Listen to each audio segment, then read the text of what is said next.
been an interesting evolution. Your character, he was supposedly like protecting the true, like the all American values, and in this case, he's just rejecting the government control and maybe the United Nations. So I would like you to talk about that. That's very interesting in this movie. The way he's acting, right? Well, with regards to whether, you know, that was always a concern, whether, you know, the name America, whether or not that would kind of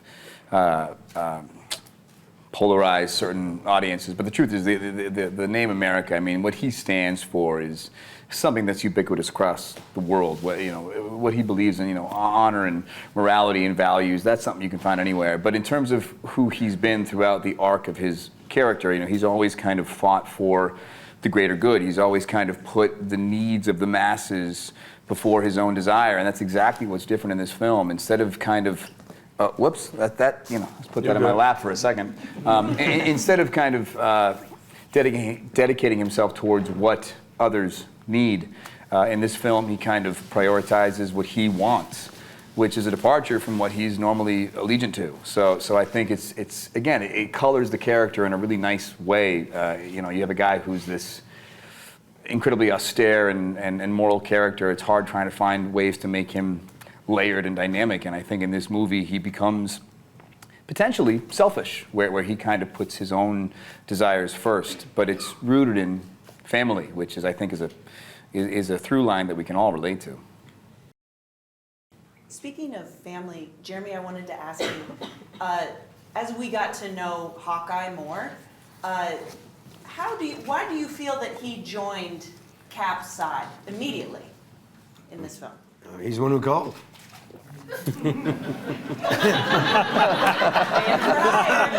I didn't write it. Talk these guys. They wrote it. No, I think probably retirement's quite boring. You know, and then go help a friend. It's not, and the moral compass is not far cry from Cap's sort of thinking as well. Anyway, at least that's how I see Hawkeye to be. We're sort of principled, and he owes a debt to Scarlet Witch, so and her brothers. So you know, when she's under duress, it's a call to arms for him. Yep. Hello, Jim McCory with GeekDad.com. Kind of an actor question.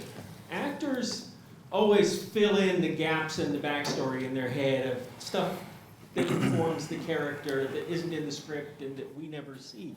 What is, all y'all can answer this, what is something that you know about your character that we don't know?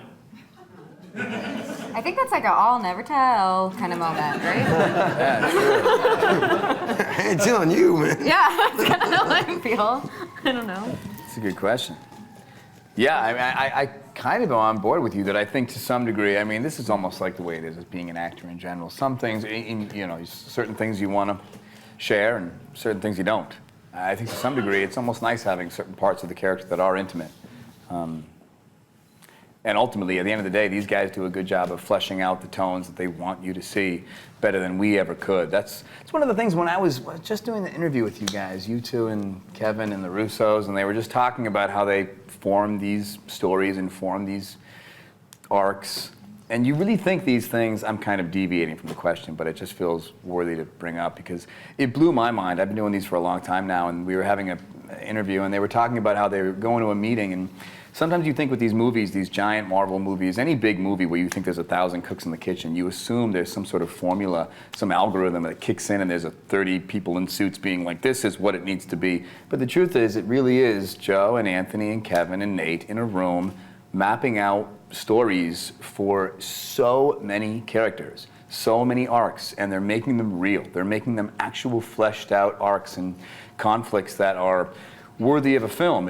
All the explosions in the world aren't going to make you care, and it's nuts to think that it really comes from a few people's brains. And again, this is not exactly the answer to the question, but I think it was worth bringing up because it blew my mind. Because I've been doing this for a while, and it was nuts to kind of realize it really does start from just a few people.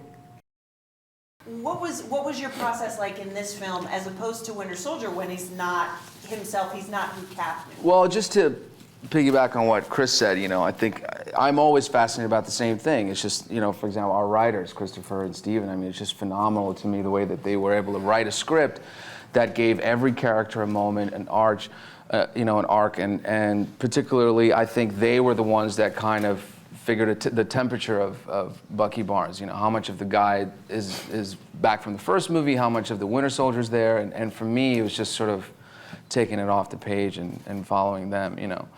But a lot of that I think is determined in the writing and then also in the decisions that these guys make. And the fun part for me is I never know, where they're going to take it. So.